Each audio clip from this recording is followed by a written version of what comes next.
Hey guys, this is Jake from That One Team, or the Frank 1242. I'll be doing a review on the Typhon Socom full auto CO2 gun. It's by Aftermath.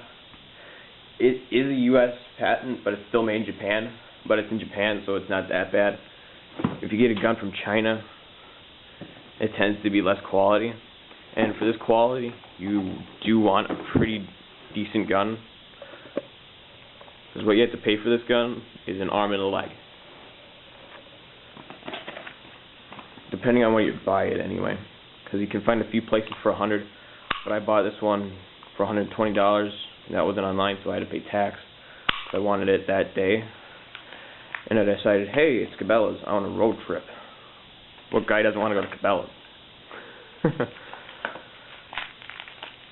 They give you BBs. This is the most reasonable amount of BBs I've seen, because that will take almost half the CO2 tank out, because this gun does not lie. It's a beast. It's 400 feet per second. I was about to say 450, but that's what they say on the website. I don't trust anything but the box. But now it's making me want to chrono the gun. So it's anywhere from 350 to 400 feet per second. It holds,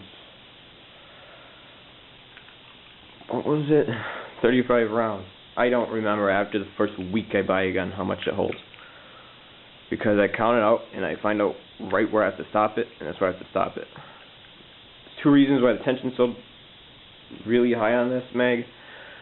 It's one, so they all will go out for auto, so you don't want to immediately spring tension, and plus 35 is like right to the end of that, and that will be past little hole. And if you get in the hole, that will not be good, because then it won't fire. So that's what the tension keeps it out of. It keeps it from going in there. I always keep it double stacked. I wish they kept this metal. It's plastic. I keep the mag metal because the CO2 tank will cool off the metal mag, which will make you shoot auto much longer. Otherwise, it wouldn't, I don't think, be possible. Too much. But yeah, they can brag about the metal mag, but I don't call it a metal mag until this is metal. So, ha ha ha ha. I'd rather have it chromed, paint chips everywhere. Not really chips, it's just if you're out, it'll nick on everything, or it'll wear. The manual, there's not much in the manual except anything red like that. This stuff is just common sense, except for this page. Anything like that, anything with red wording, right there,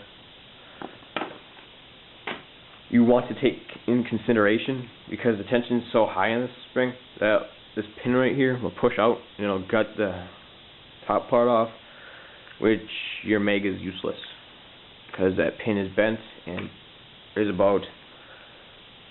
lot of pieces in here. I didn't count. I didn't want to. I'm scared, because they give you all of it in the back page. Right here, you can disassemble it. All you see is the little numbers. Everybody getting scared.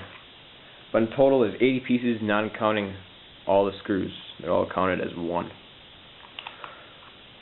You can pull it to fire, but I would recommend this because the CO2 doesn't last too long. You only get about a speed loader and a quarter, and the longer you can keep it, the better. I don't like how it's hollow. I'm thinking of changing the grip if I can get one. It's an M9 style, but I'd rather have this be like a Glock handle or a 1911 thinner. It's way too bulky for my taste, and it seems to be really hollow. But once it's in there, you get some feel to it. But why would they make a 1 pound mag hold on a plastic? This is plastic mag release. I don't get that, because you're only holding it up by this much. There's a lot of metal on this gun. The barrel, there's like 3 pieces of metal: outer casing, the hop-up system, and then the brass barrel, which makes no friction, so then CO2 will be great for it, because it won't push on any sides of the barrel. keep you in the game for longer. That's what gives it the farther distance. That's metal. The release system's metal. Mega. The slide release. Oh, I can't talk today. Hammer's metal. Everything else is basically plastic.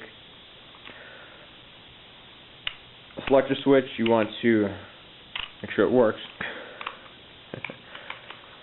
You want to use both fingers. It's not for left or righties, for one. It's to keep it easier to push and a little more level, I'm thinking, because after a while one might bend more. I don't know. It's just what I'm thinking, because this one's a little loose and it's not on there completely. But Loctite, that little screw in there, it's the smallest Allen wrench. It's 1.5 millimeters. Take it out, Loctite it, then you'll never have to worry about it. But you'll start seeing it. So it's coming out, you'll be able to put your finger around one of the threads at least. And you're like, whoa, I gotta tighten that back in. There's another one here on the barrel part. And the last one is no mag. Last one's right in there. Black that.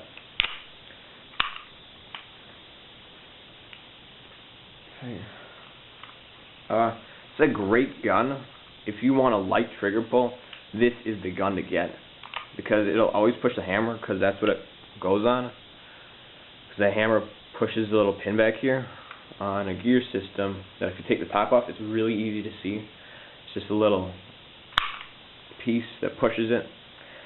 It's the nicest thing. You can spam the trigger as much as you want and get as fast as your finger can pull it.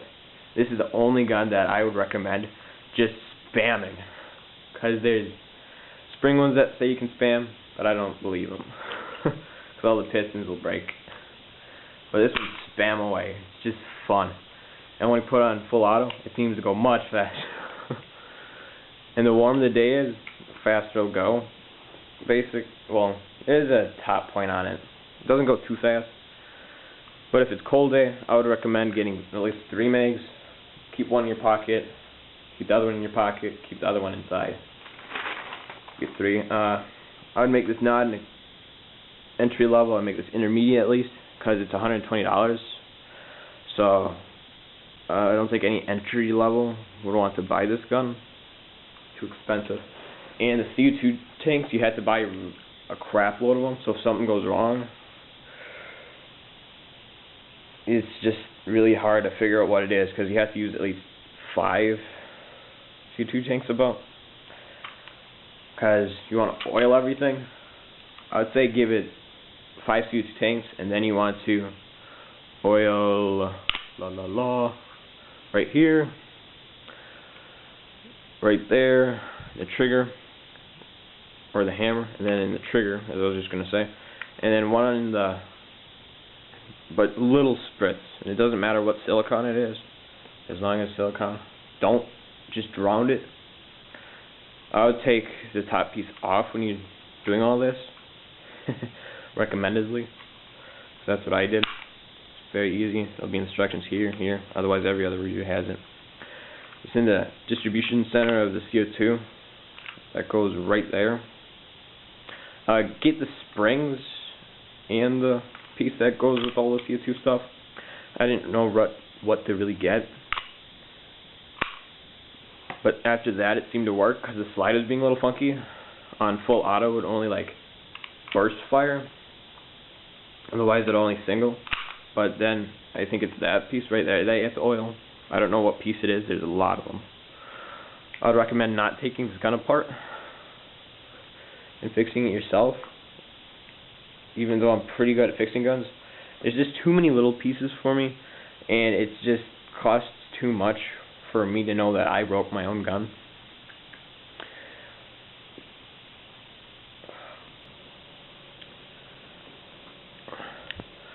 There's a spring right there. Another one's on the opposite side. Right there. You want to spray this, not too much, just a little spray.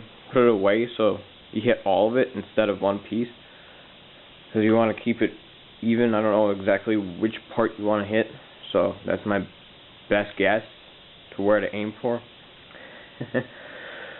You want oil in the trigger, and then pull this back and just put a little spray down there and a little bit in here.